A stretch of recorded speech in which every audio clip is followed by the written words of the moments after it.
और चलिए अब बात कर लेते हैं सिडनी आतंकी हमले से जुड़ी एक और बड़ी अपडेट की, क्योंकि लगातार इस मामले पर नई नई अपडेट सामने आती जा रही है। ताजा अपडेट यह है कि शूटर नाविद अकरम के घर पर छापा पड़ा है।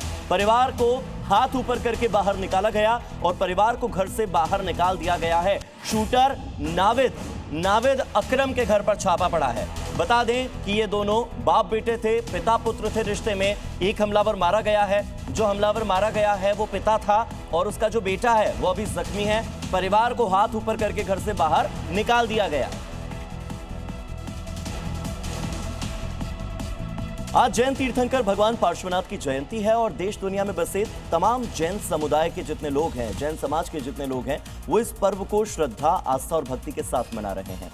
और इसी वजह से भगवान विश्वनाथ की नगरी काशी के लिए आज प्रशासन ने एक अलग आदेश जारी किया है। बाबा विश्वनाथ की नगरी वाराणसी की सड़कों और गलियों से लेकर किसी भी कोने में आज नॉनवेज की बिक्री पर प्रतिबंध है। ये फैसला वाराणसी महानगर के लोगों को पहले ही बता दिया गया था, क्योंकि आदेश नगर निगम की मीटिंग में पारित हुआ है। इतना ही नहीं, आज काशी के होटल और रेस्टोरेंट में भी नॉनवेज नहीं परोसा जाएगा। आदेश का उल्लंघन करने वालों के खिलाफ सख्त कार्रवाई की जाएगी। स्मार्ट सिटी प्रोजेक्ट के तहत अजमेर में बने एलिवेटेड रोड का नामकरण किया गया और अब ये एलिवेटेड रोड राम सेतु के नाम से जाना जाएगा।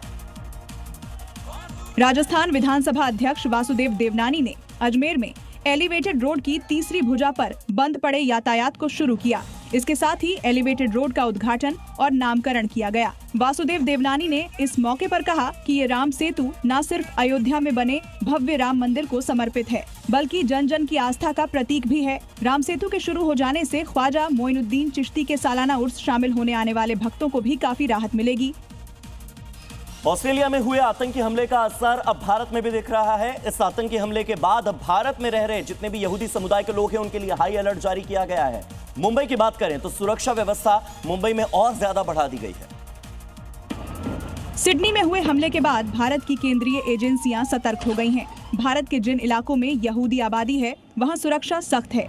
सूत्रों के मुताबिक यहूदी केंद्र निशाने पर हो सकते हैं, लिहाजा यहां की सुरक्षा बढ़ा दी गई है।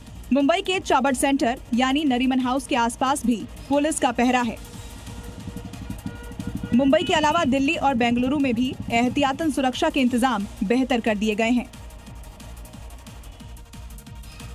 जम्मू कश्मीर में आतंकी हिंसा के शिकार परिवारों के लिए सरकार की ओर से उम्मीद की एक नई किरण आई है। उपराज्यपाल मनोज सिन्हा ने पीड़ित परिवारों की मदद की है, जिसके तहत श्रीनगर के लोक भवन में पीड़ित परिवारों को नौकरी के नियुक्ति पत्र सौंपे। इसके साथ ही आतंकवादियों का समर्थन करने वालों की पहचान करके और आतंकी इकोसिस्टम को खत्म करने की ओर एक और कदम उठाया। एलजी ने साफ कहा कि प्रशासन इन परिवारों को नौकरी, न्याय और सम्मान देने के लिए प्रतिबद्ध है। उन्होंने इसे सिर्फ एक सरकारी कागज नहीं बल्कि सिस्टम में खोए हुए भरोसे की वापसी बताया। इस दौरान पीड़ित परिवार के लोग भावुक हो गए और अपने बेटों के बलिदान को याद भी किया। मुंबई के वानखेड़े स्टेडियम में खेल जगत के दो दिग्गज सचिन तेंदुलकर और लियोनेल मेसी की ऐतिहासिक मुलाकात हुई और इस दौरान सचिन तेंदुलकर ने लियोनेल मेसी को अपनी 2011 वर्ल्ड कप विजेता जर्सी भेंट की, जबकि मेसी ने अपने नाम की टी-शर्ट मुख्यमंत्री को भेंट की। मुंबई में खेल जगत का एक यादगार पल देखने को मिला, जब क्रिकेट के भगवान कहे जाने वाले सचिन तेंदुलकर और फुटबॉल के महान खिलाड़ी लियोनेल मेसी आमने सामने आए। इस मौके पर सचिन तेंदुलकर ने मेसी को अपनी टी-शर्ट भेंट की, जिसे मेसी ने मुस्कान के साथ स्वीकार किया। वहीं मेसी ने अपने नाम की टी-शर्ट महाराष्ट्र के मुख्यमंत्री देवेंद्र फडणवीस को सौंपी। ये पल खेल की सीमाओं से ऊपर उठकर आपसी सम्मान और वैश्विक खेल भावना का प्रतीक बना। दिल्ली का एयर क्वालिटी इंडेक्स इस समय सबसे ज्यादा खराब स्थिति में है। आज के AQI की बात करें तो सीवियर श्रेणी में यह बना हुआ है।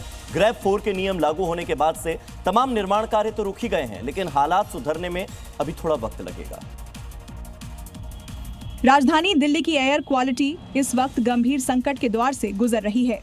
विवेक विहार में मौजूद एयर क्वालिटी मॉनिटरिंग सिस्टम के मुताबिक दिल्ली का एयर क्वालिटी इंडेक्स 497 दर्ज किया गया है, जो खतरनाक सीमा 500 से मात्र 3 अंक कम है।